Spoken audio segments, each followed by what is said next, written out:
I get up this early in the morning, it kind of stirs up some thoughts. Right now, I'm off to a client's house. I'm a personal trainer, and I've been personal training for a number of years, part-time primarily, but lately it's been picking up, so it seems to be my full-time occupation right now, which is a good thing because I'm very passionate about it and I do enjoy it. But I'm driving to a client's house, and it stirs up some thoughts when I get up this early. So I rise about 4:30 in the morning. I'm out the door about 5:30. So at that time it's pretty dark. And I don't know what it is, but when you first wake up and it's dark out and you're driving, it tends to do something to your mind. You know, there's not that many cars on the road. It seems to be very desolate, and you know, it's dark still. But it gets me thinking about my father. It does. It's because I remember he used to get up every morning at like 3, go to bed around 9 o'clock at night, and then he was out the door on the Pennsylvania Turnpike about 4 o'clock, 4:30 in the morning, and that's what I'm doing right now. I'm headed for the Turnpike, and it just gives you a whole different respect and understanding and appreciation for all the years that he's worked and got up that early, and I'm sure there's been many nights where he wished he could just stay in bed and get another hour of sleep. But that's some true sacrifice right there. I know it's his job as a father, as a husband, to provide and work and put food on the table and things like that. But still, it shouldn't go unnoticed. And he should be acknowledged for that. Anyone who's getting up that early, anyone that's supporting and providing for their family, and to do so day in and day out, it's an admirable thing. So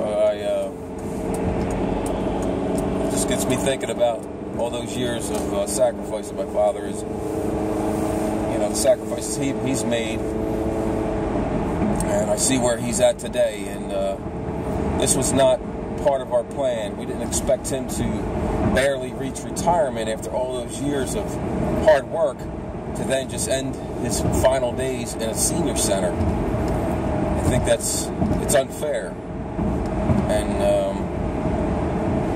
it bothers me. But this is kind of, I think of these things and it motivates me. I think about what he has done for so many years, and there's no reason why I can't get up that early either, just to do what I'm doing now. I mean, that's nothing in comparison to what he was doing, the level of commitment and obligation that he had. I don't have any kids. I don't have this great responsibility like he did for many years. So it's commendable.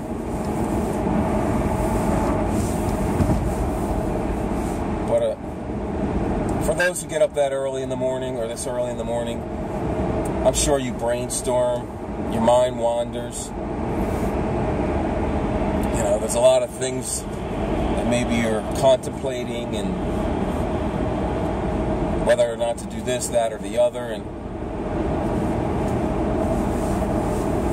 it's just in our nature as humans. I think our minds race, they do. And trying to keep it under control and utilize it for things that are most important is not an easy thing to do. But I remember my father, he worked for Philadelphia Electric. for, God, the longest time. I want to say 30-some years, but then he ended up working for another company because he was forced into early retirement with Philadelphia Electric because they were bringing in new blood, and I don't know, but I guess they were lacking job security, and which is pretty much the normal thing these days. But anyway, he ended up taking another job doing the same thing. He was a crane operator, a utility pole delivery person, but driving those big tractor-trailer trucks delivering utility poles. My father was a hell of a driver. He would go into the inner city with this big-ass truck and maneuver that thing around like it was nobody's business. And he would come home, and once in a while he'd tell some funny stories about people just coming up to him like, wow, man, you're really going to go down that street? Street like could barely fit an SUV. Well, here he's coming down the street with an 18-wheeler. So, but I'm sure that job brings stress, you know? Constantly dealing with vehicles on the road and trying to get to places on time and fit into certain areas, dropping off poles and meeting deadlines, and that'll definitely raise your blood pressure. But I think about that stuff. I think about also all those years of doing that type of work and the schedule that he had, and maybe his sleep was affected by all of this, because they say the brain, that's one part of the body that demands the greatest amount of oxygen. So, as you may or may not know, a lack of sleep means a lack of oxygen. So, and also lack of exercise means a lack of oxygen. So if you do just those two things alone for a number of years, could it catch up to you? It's something to think about. You could be slowly starving yourself of that oxygen that you so desperately need in order to do your daily functions. I know how I feel after a lack of sleep. If I only get in like 4 or 5 hours, at some point during the day, I start to feel a little nauseous. I don't feel so good. And that's even just from losing 1 hour of sleep. So it's highly suggested if you're running on low or a lack of sleep and you can get 1 hour nap in, go for it. Get that hour nap in. Like they say, if you're good to your body, your body will be good to you. And I know people out there that'll burn the candle at both ends and be like, I don't need sleep. You can rest when you die. Well, what kind of thinking is that? To me,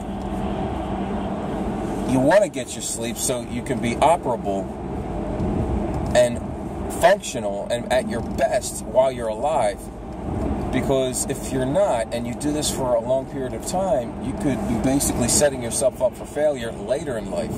Then what good are you? What good are you when it comes time to enjoy what you've worked so hard for? Your retirement. What good are you to your family? What good are you to yourself? You need to be good to yourself. You really do. And making sure that you're taking care of yourself, and that means sleep, trying to eat right, which I'm not going to preach, because I'm guilty of that, but at least I try to manage what food I eat and try to get that exercise in. It all plays a role in how we perform day in and day out, and later in life. So,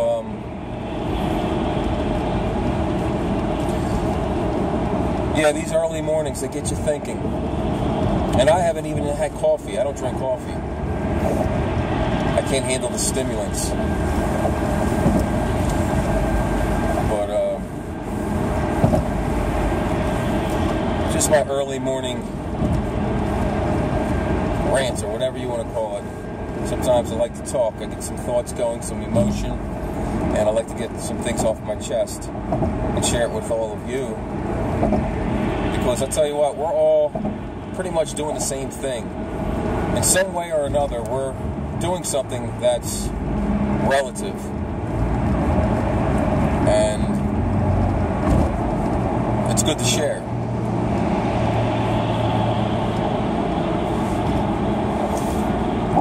So, good morning to all of you, and make it a good day.